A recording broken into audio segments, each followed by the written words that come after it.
오늘 말씀은 사도행전 19장 8절에서 20절 좀 긴 본문이지만 좀 셋으로 나누어서 껍데기 신앙을 부수는 영적 실체라는 제목으로 말씀을 나누겠습니다. 여러분은 겉은 완벽하지만 정작 위기의 순간에 작동하지 않는 물건 때문에 곤혹스러웠던 적이 있습니까? 와, 갑자기 이게 왜 안 돼? 하면서 곤혹스러웠던 적. 영화 촬영장이나 연극 무대에 가면 아주 크고 멋진 나무들이 서 있습니다. 잎사귀도 푸르고요. 보기에는 정말 어디 숲속에 온 것보다도 더 완벽해 보입니다.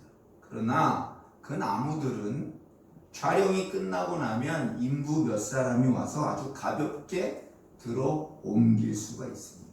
왜냐하면 땅속에 뿌리가 없기 때문이죠. 반면에 거친 들판에 있는 나무를 생각해 보세요. 여기 이 나무들도 화분에 이렇게 심어져 있는 나무잖아요. 화분이 흙이 별로 안 차 있는 나무들은 시들시들하고 다 죽어갑니다. 그나마 우리 교회에 지금 지난 봄에 들어온 나무들인데 그나마 흙이 들어있어서 지금 살고 있는 거예요. 땅속 깊은 곳에 뿌리 뻗은 나무들은요, 투박하지만 폭풍이 불어도 쓰러지지 않아요. 바울이 회당을 떠나서 제자들을 따로 세워서 오늘 본문에 보면 두란노 서원에서 2년 동안 날마다 강론을 한 이유는 바로 그들에게 깊은 말씀의 뿌리를 내리기 위해서였습니다. 회당에는 비방하는 자들이 있었고 겉모양으로는 그들은 화려한 종교인들이었습니다. 마치 영화 세트장의 나무 같았다는 거죠. 그러나 그들에게는 영적인 뿌리가 없었습니다. 오늘 우리는 과연 화려한 잎사귀를 자랑하는 성도인지 아니면 말씀 깊은 곳에 뿌리를 내린 실체가 있는 성도인지 한번 생각해 보기를 원하는 겁니다. 오늘 8절에서 11절 말씀에 보면 함께 한번 읽어봅시다. 8절에서 11절. 바울이 회당에 들어가 석 달 동안 담대히 하나님 나라에 관하여 강론하며 권면하되 어떤 사람들은 마음이 굳어 순종하지 않고 우리 앞에서 이 도를 비방하거늘 바울이 그들을 떠나 제자들을 따로 세우고 두란노 서원에서 날마다 강론하여 2해 동안 이같이 하니 아시아에 사는 자는 유대인이나 헬라인이냐 다 주의 말씀을 듣더라. 이게 8절에서 10절까지의 말씀입니다. 바울은 회당에서 비방과 저항에 부딪히게 됩니다. 회당에서 말씀을 전하니까. 그래서 전략을 바꿔서 이런 쓸데없는 말다툼, 이 비본질적인 논쟁에 힘을 쏟는 대신에 제자들을 따로 분리해서 집중훈련을 시작합니다. 당시에 수사학이나 철학을 가르치던 공공장소가 바로 두란노라고 하는 강의실입니다. 거기 가서 매일 거기를 빌려서 뜨거운 정오 시간 오전 11시서부터 오후 4시까지 거기서 성경 말씀을 매일 가르쳤다는 거예요. 집중해서. 얼마 동안요? 2년 동안 집중해서 가르칩니다.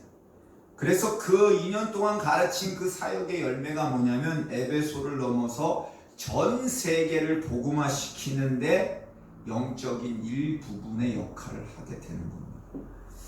거기 본문에 보면 오늘 본문에 마음이 굳었다고 기록을 합니다. 복음을 지속적으로 듣지만 그 복음을 들을 때 그걸 계속 거부하면 어떤 현상이 일어나냐? 우리 안에 우리의 심령이 우리의 영적인 마음이 굳어져서 화인 맞은 것처럼 감각이 없어진다는 얘기예요. 복음을 한번 전해줬어요. 예수님 제대로 믿어야 됩니다. 예수님 믿으세요. 그런데 거부하고 안 믿었어요. 2번, 3번 나는 얼마든지 얘기해 줄 수 있지만 듣지 않는 그 사람은 들으면 들을수록 그리고 예수 그리스도를 진짜로 믿지 않으면 믿지 않을수록 그 마음이 굳어져서 영적인 감각이 없어지는 아주 매우 위험한 일에 빠지게 된다는 얘기예요. 사람들은 그것을 별로 신경 쓰지 않아요. 왜요? 이렇게 멀쩡하게 나는 육체를 입고 살아있으니까, 영원히 살 것처럼 착각하고 살아가고 있으니까 신경 쓰지 않아요. 그런데 여러분, 그게 보이십니까? 저는 보입니다. 그 사람의 마음이 점점 굳어져 가는 것이, 사람들의 마음이 말을 하지 않을 뿐이에요. 옛날에는 대놓고 말했어요. 대놓고 말했더니 어떤 일이 벌어진지 아십니까? 그 사람이 교회를 나가버리더라고요. 왜요? 속 들키기 싫으니까. 그래서 그 이후부터는 하나님, 저 때문에 교회를 떠나는 인간이 생기지 않기를 원합니다. 결단하고 그 사람한테 말하지 않아요. 하나님은 참된 제자들을 보호하고 훈련시키기 위해서 바울에게 따로 제자들을 데려다가 세워서 말씀 훈련을 시키기로 합니다. 그리스도인에게 교회를 얼마나 출석했냐, 그건 중요한 게 아닙니다. 하나님의 말씀 앞에 내가 스스로 영적인 훈련을 얼마나 하고 있느냐, 그것이 중요합니다. 우리가 놓치지 말아야 할 것이 있습니다. 교회를 오랫동안 출석했다고, 또 여기 쓰지는 않았지만 내가 큰 교회를 다닌다고, 무슨 설교 잘하는 어떤 목사의 설교를 들으러 다닌다고, 여러분 하나님 나라에 입성했다고 착각하지 마세요. 그건 완전 자기 착각이에요. 그렇게 해서 하나님 나라에 들어가는 게 아닙니다. 성경은 이렇게 말합니다. 그런즉 선줄로 생각하는 자는 넘어질까 조심하라. 저도 어디 가도 내가 늘 넘어질까 조심합니다. 내가 이 말씀을 준비하면서조차도 내가 이 말씀 앞에 바로 서서 갈 수 있는가, 저 스스로 조심합니다. 11절에서 12절 말씀을 보면 함께 읽어볼까요? 11절에서 12절 이어서 하나님이 바울의 손으로 놀라운 능력을 행하게 하시니 심지어 사람들이 바울의 몸에서 손수건이나 앞치마를 가져다가 병든 사람에게 얹으면 그 병이 떠나고 악귀도 나가더라. 모든 이적과 기사의 주체는요, 하나님이십니다. 성경은 바울이 무슨 능력을 행했다고 하지 않고 하나님이 바울의 손에 놀라운 능력을 행하게 하셨다 라고 말합니다. 바울은 천막 만드는 노동 일을 했습니다. 그래서 늘 땀을 닦던 그 손수건, 작업용 앞치마, 그것조차도 하나님께서 사용하시는 도구가 된 겁니다. 에베소는 마술이 판치던 곳이었어요. 마술이 뭐예요? 사람들 눈속임하는 거잖아요. 복음의 압도적인 위험성을 보여주시기 위해서 하나님이 특별한 능력을 보이시는데, 바울이 가지고 있는 그 손수건과 앞치마를 가져다가 병든 사람한테 얹으니까 나았다 다른 거죠. 병이 떠나고 악귀도 나갔다. 여러분, 하나님께서 사용하시는 도구가 되시기를 기도하시기 바랍니다. 이 역사는 놀랍고 흔치 않은 일입니다. 하나님은 복음의 확장을 위해서 이 특별한 이적과 기사를 보이시는 거죠. 여러분, 그렇다면 지금은 어떨까요? 하나님께서 역사하시면 지금도 이적과 기사는 동일합니다. 눈먼 자가 눈을 뜨고 벙어리가 말을 하고 젖는 자가 걷고 앉은 맹이가 일어나고 장애인들이 온전케 되고 못 듣는 자가 듣게 되고 보지 못하는 자가 보게 되고 악한 영에 사로잡힌 자는 얼마든지 자유함을 얻을 수 있고 그의 삶이 새롭게 됩니다. 여러분이 믿든지 믿지 않든지 그건 여러분 마음이에요. 여러분 자유지만 하나님께서는 얼마든지 그렇게 하실 수 있는 분이십니다. 사람 편에서 볼 때는 정말 있을 수 없는 일, 이적이 나타났다, 기사가 나타났다 하고 막 떠들어대지만 여러분, 그거 떠들 일 아닙니다. 천지 우주 만물을 창조하신 하나님께서는요, 하나님 편에서는 그보다 쉬운 게 없어요. 생명도 창조하신 분이 그 병 조금 걸린 거 온전케 못하실 것 같아요? 저는 이걸 믿습니다. 설교 본문에 쓰지 않았지만 어제 오곡교회 정명자 권사님이 요 동네 뒤에 사시는, 여기 아주 가까운 데 사시는, 요 옆에 제자교회 바로 옆에 사시는 어떤 성도님을 모시고 오셨어요. 성도님을 모시고 오셨는데 그 성도님 목소리가 이상해졌어요. 병원에 갔는데 아들이 의사거든요. 그런데 성대가 한쪽은 굳어있고 한쪽은 움직인대요. 그러니까 목소리가 이상하죠.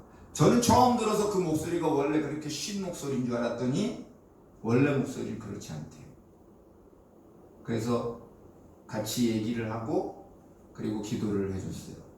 나사렛 예수 그리스도의 이름으로 명령하노니 성대는 온전히 제자리로 돌아가고 정상적인 목소리가 나올지어다. 그리고 제게 주신 마음은 한 3일 따뜻한 물 마시고 자기 목에다가 손 얹고 계속 기도하세요. 왜요? 저는 오곡교에 있을 때 치유 설교를 한 4개월 동안 한 적이 있습니다. 하나님께서 제게 은혜를 주셔서 3가지 질병을 낫게 하셨어요. 저는 그런 제가 경험한 경험이 있기 때문에 하나님께서 그 사람의 목을 고치실 거라고, 온전히 고치실 거라고 믿음으로 선포하고 예수의 이름으로 명령했어요. 언제까지 기도하시라고 했어요? 제가 나을 때까지 기도하십시오. 여러분, 하나님은 지금도 역사하실 수 있어요. 오늘이 3일이에요. 어제 그제 왔다가 가셨으니까 3일 지나고 나면 제가 확인해 볼 겁니다. 왜요? 하나님은 살아 역사하시는 분이시니까. 만약에 그런 역사가 나타나지 않았다 그러면 한 번 더 기도하는 거죠. 언제까지요? 나을 때까지. 여러분, 그게 믿음입니다. 13절에서 16절 말씀 함께 볼까요? 정말 기가 막힌 일들이 벌어집니다. 이에 돌아다니며 마수라는 어떤 유대인들이 시험삼아 악귀 들린 자들에게 주 예수의 이름을 불러 말하되 내가 바울이 전파하는 예수를 의지하여 너희에게 명하노라 하더라. 유대의 한 제사장 스게와의 아들 7 아들이 이 일을 행하더니 악귀가 대답하여 이르되 내가 예수도 알고 바울도 알거니와 너희는 누구냐? 악귀 들린 사람이 그들에게 뛰어올라가 눌러 이기니 그들이 상하여 벗은 몸으로 그 집에서 도망했다. 스게야의 아들들은요, 예수님과 인격적인 관계도 없고 믿음도 없는 사람들입니다. 그런데 그들이 누구예요? 제사장의 아들들이에요. 스게야의 아들들. 기가 막히죠? 제사장의 아들들인데요, 믿음도 없고 예수님과의 관계도 없어요. 바울이 복음 전하던 시대가 그랬어요. 무슨 말이에요? 요즘 말로 하면 목사의 자식들인데 믿음이 없다는 거죠. 하나님을 알지 못한다는 거죠. 저는 제가 제일 두려운 게 뭐냐? 나경이가 믿음 없는 거예요. 아빠는 하나님을 아는 목사인데, 여러분, 다른 건 몰라도 그것에 대해서는 제가 주님 앞에 만약에 나경이가 믿음이 없는 상태에서 내가 뒤져가지고 주님 나라에 갔다, 그거에 대해서는 주님이 저에게 엄청난 책임을 물으실 겁니다. 스게야의 아들들, 제사장의 아들들인데 믿음이 없습니다. 그 믿음 없는 자가 주님과 함께 동행하지도 않는 자들이 단지 바울이 사용하는 예수의 이름 앞에서 손 쓰고 놀려놓으니까 병자가 낫고 귀신이 나가는 걸 보고 그걸 흉내내는 거지요. 시험 삼아 해본 겁니다. 악귀 들린 자에게 가서 그 가짜 믿음으로 예수의 이름으로 명하니까 나가라 그러니까 어떻게 됐어요? 오늘 본문에 뭐라고 말합니까? 가르쳐지지도 않았는데 귀신같이 알지요. 귀신이. 성경에 나오는 악한 영, 귀신, 거짓의 영은요 결코 모르지 않아요. 당신이 진짜 믿음의 사람인지 가짜인지 명확히 알고 있습니다. 그래서 그 아는 것 가지고 그 귀신이 점도 쳐주고 귀신같이 맞추는 거예요. 그런데 사람들은 뭐라 그래요? 무당 쫓아가가지고 잘 맞춘다고 참 용하다고 놀라워 합니다. 그건 놀랄 일이 아니에요. 귀신이니까 아는 거지. 오늘 본문의 그 악귀는 스게아의 7 아들들을 어떻게 합니까? 너희가 누구냐? 예수도 알고 바울도 아는데 너희가 누구냐? 스게아의 아들들의 실체 없는 신앙이 드러난 겁니다. 그리고 그들을 향해서 비웃고 오늘 본문에 어떻게 나와요? 눌러 이기니 그들이 상하여 벗은 몸으로 그 집에서 도망했다. 귀신 들린 사람이 얼마나 힘이 센지 아십니까? 여러분, 제가 한 가지 말씀드리면 귀신 들린 사람 뒤에 절대로 서지 마십시오. 귀신 들린 사람이 활개짓 할 때 맞으면, 그 주먹으로 한 방 맞으면 얼굴뼈 다 부서지고 이빨 다 날아갑니다. 여러분, 옥수수 다 털립니다. 귀신 들린 사람은요 그렇게 힘이 세요. 오늘 그 귀신 들린 사람이 스게아의 7 아들에게 뛰어 올라가 가지고 다 두드려 패고 옷을 다 벗겨 가지고서는 도망갔다는 거예요. 누구한테 당했어요? 귀신한테. 네. 껍데기 신앙의 위기는 아무런 힘이 없어요. 오히려 악한 영을 만나서 악한 영에게 조롱을 당하게 되는 거죠.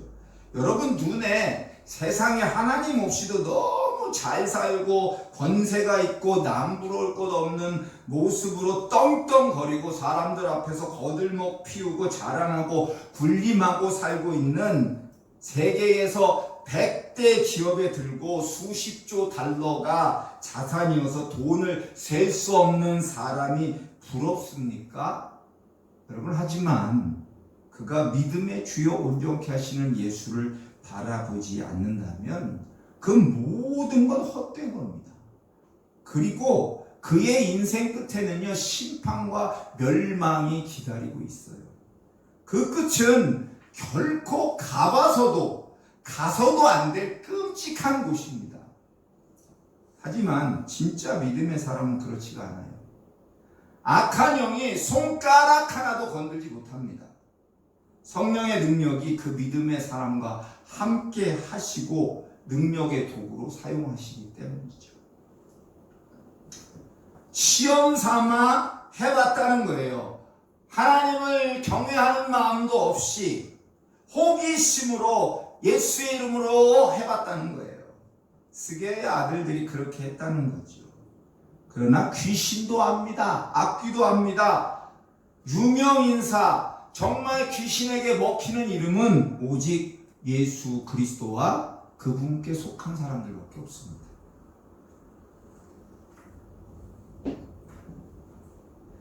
마지막 17절에서 19절, 20절 한번 볼까요? 에베소에 사는 유대인과 헬라인들이 다 이 일을 알고 두려워하며 주 예수의 이름을 높이고 믿는 사람들이 많이 와서 자복하여 행한 일을 알리며 또 마술을 행하던 많은 사람들이 그 책을 모아가지고 와서 모든 사람 앞에서 불사르니 그 책값을 계산한 즉 5만이나 되더라. 이와 같이 주의 말씀이 힘있어 흥왕하여 세력을 얻으니라. 여기까지만 말씀을 전하기 원합니다. 스게와의 아들들의 비극을 본 사람들은 정말 두려워졌습니다. 귀신이 역사하는 것을 보고 발발발발발 떨면서 두려움에 사로잡힙니다. 껍데기 신앙의 위험을 목격한 그들은 자기들이 숨겨왔던 죄를 자복합니다. 그리고 그동안 에베소 지역에서 남몰래 마술책을 가지고 그것을 따라서 하던 모든 행위, 과거의 삶의 행위를 완전히 단절하게 됩니다. 당시에 은 5만이라는 건 노동자 5만 명의 하루 품삯이라고 합니다. 엄청난 돈이죠. 그런데 그런 엄청난 경제적인 손실보다 그들의 영적인 정결함이 더 가치 있다는 걸 깨달은 겁니다. 깨닫고 진짜 회개를 한 거죠. 잘못했어요. 용서해 주세요. 한마디하고 끝난 게 아니라는 겁니다. 그들의 삶에 완전한 변화가 일어났다는 겁니다. 책을 다 갖다가 모아놓고 불태워버립니다. 며칠 동안 불태워버립니다. 장엄한 회개의 현장입니다. 우리가 잘 들으세요. 회개에 대해 착각하는 것 중 하나는 너무 쉽게 회개했으니까 됐지 하고 회개한 사람다운 삶을 살지 않는 겁니다. 구원을 주시는 은혜를 거저 주니까 구원받은 삶도 그냥 거저 될 거라고 착각하는 겁니다. 그러다 보니 회개를 쉽게 여기고 회개하라고 하면 아유 뭐 나중에 회개하면 되지 죽기 전에 라고 말하는 사람들도 있습니다. 사랑하는 성도 여러분, 여러분이 생각하는 그 나중이 오기 전에 주님 앞에 설 날이 먼저 오게 될 겁니다. 그러니까 나중에 회개하는 게 아니라 지금 당장 바로 똑바로 회개해야 됩니다. 지금 이 말씀을 듣는 지금 저는 오늘 이 말씀을 듣는 오늘 회개하려고 합니다. 이와 같이 주님의 말씀이 있어서 힘이 있어서 흥왕하여 세력을 얻으니라. 모든 기적의 종착점은요 흥왕이에요. 말씀의 흥왕. 왜냐하면 하나님께서 살아 역사하시기 때문이죠. 사람에 많이 모이는 걸 이야기하는 게 아니에요. 말씀의 흥왕. 사람들이 하나님의 말씀을 듣고 회개하고 진짜로 삶을 돌이키는 역사가 나타난다. 껍데기가 벗어진 곳에 그들의 생명을 살리는 말씀이 주인으로 자리를 잡았기 때문입니다. 인간의 능력이 아닙니다. 결코 인간의 힘이 아닙니다. 왜냐하면 인간의 능력이고 인간의 힘이라면 사람들 뭐라 그러는지 아세요? 제가 말씀드릴까요? 목사님 저 사람 내가 전도한 사람이에요. 웃기는 소리 하지 마세요. 아유 잘하셨어요 라고 말은 드리지만 여러분 내가 전도한 사람이라는 건 없습니다. 성령이 그를 인도하시는 거예요. 그러니까 저 사람이 신앙생활 하게 돼서 저는 너무 하나님께 감사드려요. 이렇게 얘기를 해야 정상인 거죠. 그런 사람들 너무 많아요. 요즘 그런데 말씀의 흥황을 통해서 사람들이 많이 모이게 되고 유명해져서 많이 모이게 되니까 이상한 모습들이 요즘 종종 방송에 나타납니다. 그렇게 세상에서 세력을 얻게 되니까 마치 자기가 세상 만사를 다 쥐락펴락하고 싶어하는 이상한 모습을 보여주고 있습니다. 십자군 전쟁 한번 일으킬 것 같아요. 나라에서 뭐 잘못한다 그러니까 한번 싸워보자 그러고. 여러분 복음은 세상을 구원으로 인도하는 게 복음입니다. 뒤집어 엎고 뭘 정복하는 게 복음이 아니에요. 이해가 되십니까? 내가 힘이 있으니까 그 힘으로 과시하는 게 아닙니다. 스게야의 아들들처럼 예수라는 이름만 듣고 껍데기 신앙 가지고 영적 전쟁에 나가면 패배하게 됩니다. 우리의 싸움은 혈과 육에 대한 것이 아니라고 성경은 분명히 말하죠. 사랑하는 성도 여러분, 그러므로 자기 안에 그 오만을 불태울 준비를 하시기 바랍니다. 내 삶에 여전히 남겨둔 마술, 우상, 세상적인 의지, 그게 뭡니까? 철저한 청산 없는 회개는 껍데기일 뿐입니다. 저는 오늘 저도 회개하고 여러분도 회개하기를 바랍니다.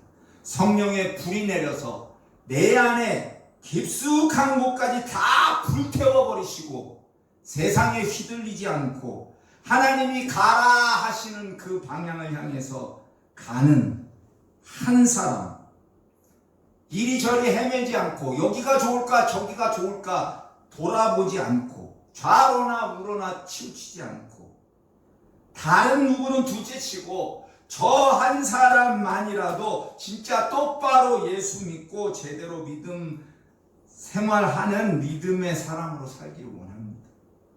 저는 그때서야 아버지 하나님께서 보내신 사람들을 아버지 하나님의 말씀을 가르치고 성령으로 세례받게 되고 그리고 변화된 그리스도인으로 세상을 이기며 살아가는 성도들이 이 교회 안에 세워지게 될 겁니다.